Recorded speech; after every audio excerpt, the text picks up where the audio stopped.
hanya saja sebab singkat ya. Begini yang disebut 3 serangkai, yaitu pimpinan pusat daripada industri partai.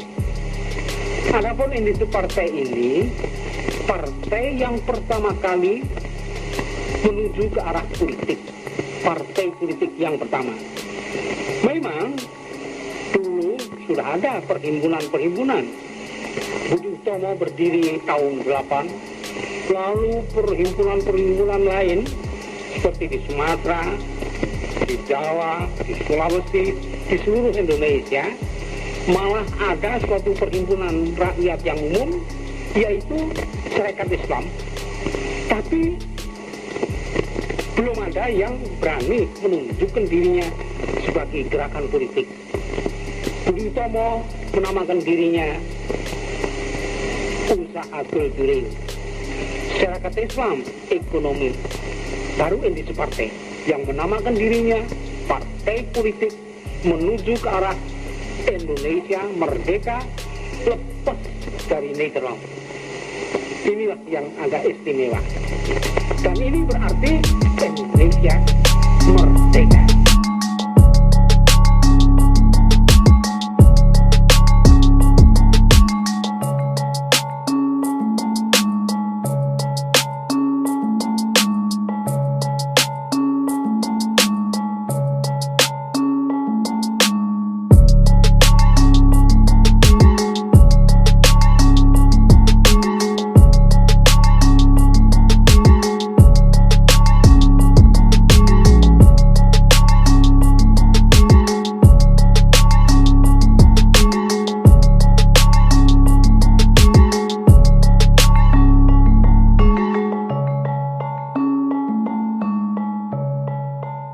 Ketika semua dari kita paham bahwa pendidikan kepada anak dan siswa itu adalah tanggung jawab bersama, pembelajaran terbesar berawal di rumah dan dalam lingkungan terdekatnya.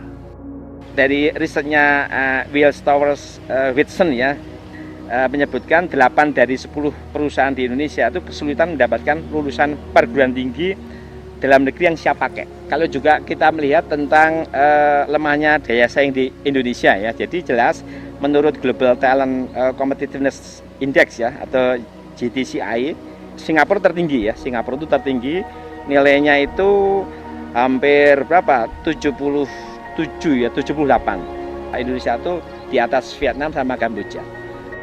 Pendidikan Indonesia itu sudah disempurnakan terus ya. Mungkin kalau nggak salah udah 10 kali ganti kurikulum ya. Itu bagus. Jadi sebenarnya pemerintah sudah berusaha menyempurnakan kurikulum. Dari konten sebenarnya sudah oke. Ya. Mungkin kontennya kita dengan anak Finlandia sama. Tapi cara memberikannya yang berbeda.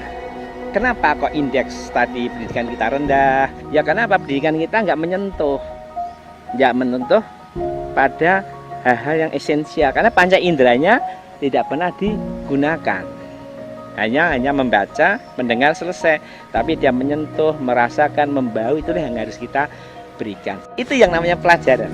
Bagi kami seperti itu, dia hadir dalam satu peristiwa. Kelihatannya memang beban-beban kurikulum itu padat ya, akhirnya proses transfer knowledge-nya itu ya kayak semacam kejar target ya. Proses-proses yang mestinya harus dilakukan dengan holistik tuh nggak kesampaian itu ya. Nah, cara mengasesmennya itu saya kira juga harus kita perhatikan. Apakah si anak itu betul-betul sudah mengetahui materi atau belum, kita juga mungkin belum bisa memastikan ya. Hanya sekedar ketika dia hafal ya nilainya 10. Jadi saya tahun 2015 sudah keras menolak UN. Ya karena kayak Anda sekarang sudah bisa naik mobil, saya tanya Anda bagaimana cara Anda berangkang. Asesmen itu mudah lah, jadi itu proses saja. Jadi ketika si anak itu lahir kan mulai berangkang dulu ya, rambatan itu ya, terus mulai jalan, habis jalan mulai lari, naik sepeda, naik mobil udah dan seterusnya atau jadi atlet. Itu adalah asesmen. Dia nggak akan mungkin lari sebelum jalan. Jadi tahapan itu akan dilalui secara alami dan benar. Sama di sekolah, asesmen itu ada seperti itu. Nah, guru pun sebenarnya hanya mengikuti ritme itu saja. ketika dia memang sudah proses 1 semester sudah benar, masing-masing pelajaran tadi sudah dilalui dengan benar, kalau itu benar ya artinya ya sudah selesai.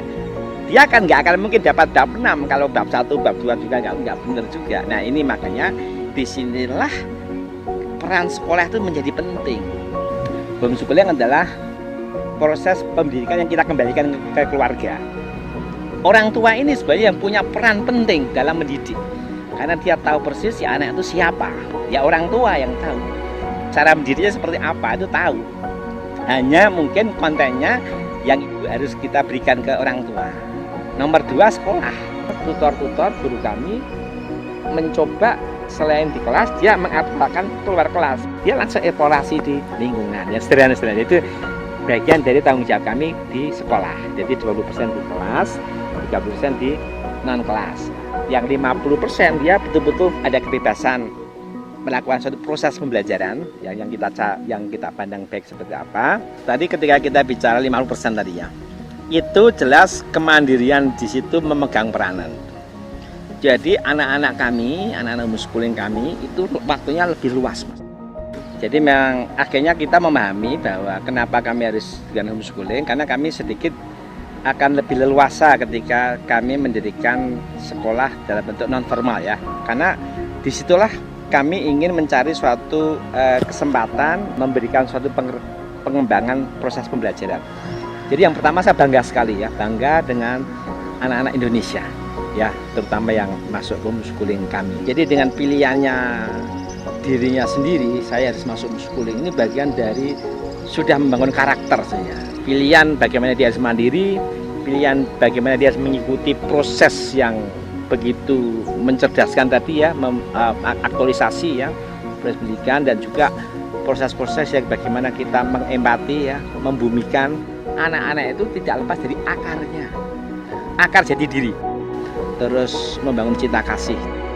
Orang-orang tua anak didik kami itu juga saya kira orang tua yang sadar bahwa orang tua harus mengawal anak-anak tadi, jadi mengambil peran tanggung jawab dari suksesnya anak.